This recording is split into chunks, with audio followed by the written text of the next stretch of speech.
ओम शांति अनुभव गाथा। इस पुस्तक में आज हम पढ़ेंगे हर सप्ताह आता था बाबा का पत्र।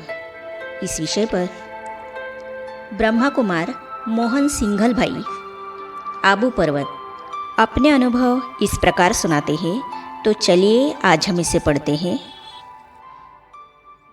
सन 1967 में इंजीनियरिंग कॉलेज की पढ़ाई पूरी करने के पश्चात ONGC में चयन हुआ तथा देहरादून में प्रारंभिक ट्रेनिंग के पश्चात आसाम में शिवसागर नामक स्थान पर पोस्टिंग हुई। उस समय संपूर्ण नॉर्थ ईस्ट व आसाम में एक भी सेवा केंद्र नहीं था। बाबा ने बहुत उमंग उत्साह भरते हुए कहा कि बाबा ही तुम्हें वहाँ भेज रहा है, क्योंकि बाबा के अनेक भोले भोले बच्चे वहाँ बाबा के संदेश का इंतज़ार कर रहे हैं। तुम्हें वहाँ जाकर बाबा का संदेश देना है। कार्य पूरा होने पर बाबा बुला लेंगे। वहाँ जाकर बाबा की कमाल देखी। लगभग हर सप्ताह बाबा का पत्र आता था, जिनमें से काफ़ी पत्र आज भी मेरे पास सुरक्षित है। बाबा लिखा करते थे कि वहाँ रोटरी में जाकर भाषण करो, मंदिर में चित्रों को ले जाकर उन पर समझाओ, शिवसागर लेक अर्थात झील के पास जाकर बैठो, बहुत भक्त आएंगे, उनको सच्चा ज्ञान सुनाओ, आदि आदि। समर्पण से सेवा।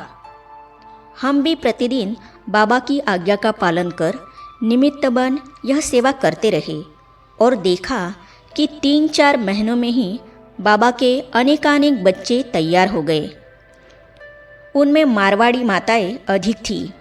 सभी मिलकर मंदिर के हॉल में ही प्रतिदिन क्लास करते थे।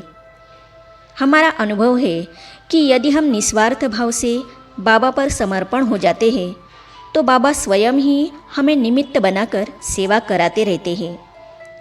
चूँकि मैं देहरादून से आसाम गया था, अतः मेरा संपर्क देहरादून सेंटर की निमित्त प्रेम बहन जी के साथ ही था तथा वहाँ से ही मुझे मुरलियाँ आदि प्राप्त होती थी। देहरादून में उन दिनों आध्यात्मिक म्यूजियम बन रहा था तथा मुझे कुछ दिनों के लिए वहाँ बुलाया गया था। लौकिक कार्य से छुट्टी लेकर मैं पहले देहरादून तथा फिर अपने लौकिक पिताजी के साथ 17 जनवरी 1969 को प्रातः मधुबन पहुँच गया। मैं अपने आप को बहुत बहुत सौभाग्यशाली समझता हूँ कि मुझे 18 जनवरी 1969 को बाबा के अव्यक्त होने का अनुभव करने तथा बाबा की कर्मातीत अवस्था देखने का अवसर मिला। बिना बताए जान देते थे मन की बात। पहले 1962-63 में जब बाबा मिलते थे तो हमें काफ़ी समय देते थे, हमारी बातें सुनते थे और फिर अपने विचार सुनाते थे। लेकिन धीरे धीरे ऐसा लगने लगा था कि बाबा गहन अंतर्मुखी होते जा रहे हैं। बाबा कम समय में ही बच्चों से मिलकर उनके प्रश्नों के उत्तर दे देते थे। हम बाबा से 17 व 18 जनवरी 1969 को अनेक बार मिले। हमने अनुभव किया कि बाबा दृष्टि देते थे और मन में जो बातें या प्रश्न होते थे बिना बताए ही जान लेते थे। कई बार तो एक भी अक्षर बोलने की हमें ज़रूरत नहीं पड़ती थी तथा कुछ वाक्यों से ही बाबा हमारे प्रश्नों का समाधान कर देते थे। यह बाबा की कर्मातीत अवस्था का परिणाम था। जब आत्मा की फरिश्ता स्वरूप विदेही स्थिति होती है तो संकल्पों के ऊपर संपूर्ण विजय प्राप्त हो जाती है तथा वह इच्छा मात्रम अविद्या स्वरूप हो जाती है। ऐसी स्थिति में जब अपने संकल्प नहीं होते हैं तो वह दूसरे के संकल्पों को सहज ही पढ़ लेता है तथा उनका समाधान भी कर देता है। शायद इसीलिए ही कहा गया है, मन जीते जगत जीत। बहुत मीठा बच्चा है।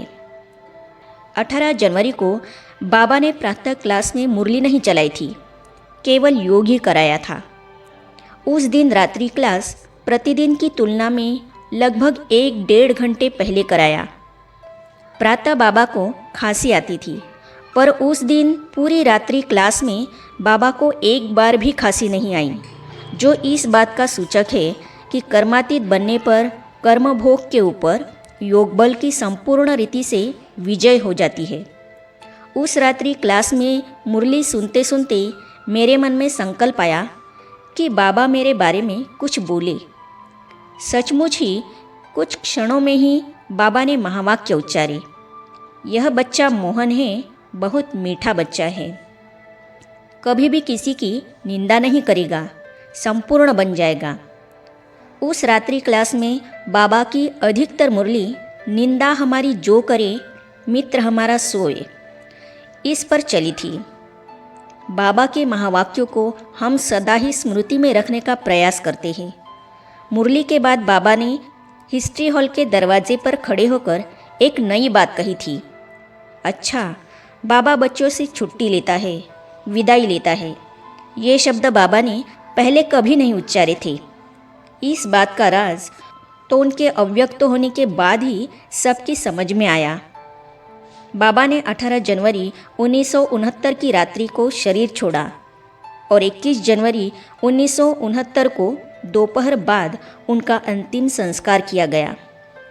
3 दिन बाद भी बाबा का शरीर वैसे ही चमक रहा था। न शरीर काला पड़ा, न ही उसमें कोई दुर्गंध थी। यह बाबा के कर्मातीत के साथ साथ प्रकृति जीत बनने की ओर इशारा करता है तथा प्रेरणा देता है कि हमें भी जीवन अंत तक ऐसा ही बनना है। आगे हम पढ़ेंगे, बाबा ने कहा तुम कमाल कर सकती हो। इस विषय पर ब्रह्मा कुमारी शशि प्रभा बहन आबू पर्वत अपने अनुभव इस प्रकार सुनाती है। तो इन अनुभवों को हम पढ़ेंगे अगली कड़ी में। तो ये जानने और पढ़ने के लिए इस चैनल को सब्सक्राइब करने के साथ ही साइड में जो बेल आइकॉन है उसे भी क्लिक कीजिए ताकि आने वाली सभी वीडियो और अब तक की सारी वीडियो आप तक पहुंचती रहेगी। ओम शांति।